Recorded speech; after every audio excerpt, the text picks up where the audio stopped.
छगन भुजबळ तुमच्या सत्तेत येतो, तुम्ही त्याला मंत्रिपद देता आणि त्याचा गैरवापर तो आमच्या मराठ्यांच्या विरोधात करतोय।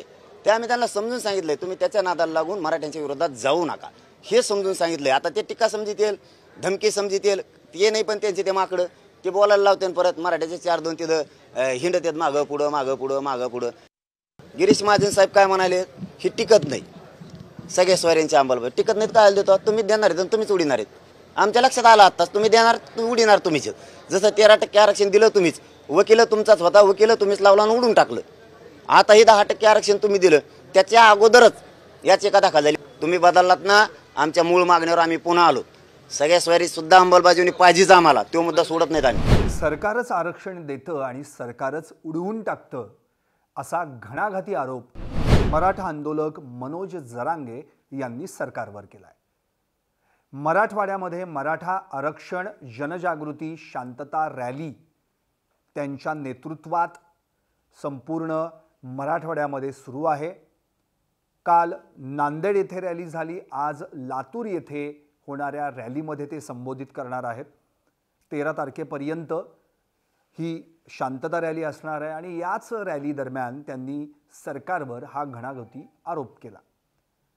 सरकारमधीलच मंत्री म्हणजे गिरीश महाजन यांचं नाव घेऊनच ते म्हणाले की तेच म्हणाले होते की सगळे सोयऱ्यांचं आरक्षण टिकणार नाही। याचा अर्थ सरकारच आरक्षण देतं आणि सरकारच आरक्षण उडवून टाकतं।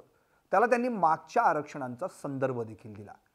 13% आरक्षण सरकारने दिलं होतं, नंतर त्यांनीच त्यांचा वकील लावला, सगळं झालं आणि आरक्षण रद्द झालं। आता 10% आरक्षण दिलं, पण पुन्हा एकदा ते आरक्षण सुरू व्हायच्या आधीच त्याच्या विरोधात याचिका दाखल झाली। त्यामुळे सरकारचंच काम आहे आरक्षण देणं आणि उडवून टाकणं। त्यामुळे सरकार आपली भूमिका बदलतंय, म्हणून आम्ही आमच्या मूळ मागणीवर ठाम आहोत आणि सगळे सोयऱ्याचं आरक्षण घेतल्याशिवाय आम्ही राहणार नाही असं देखील जरांगे यांनी स्पष्ट केलं। याच वेळी त्यांनी मंत्री छगन भुजबळ यांच्यावर देखील गंभीर आरोप केला।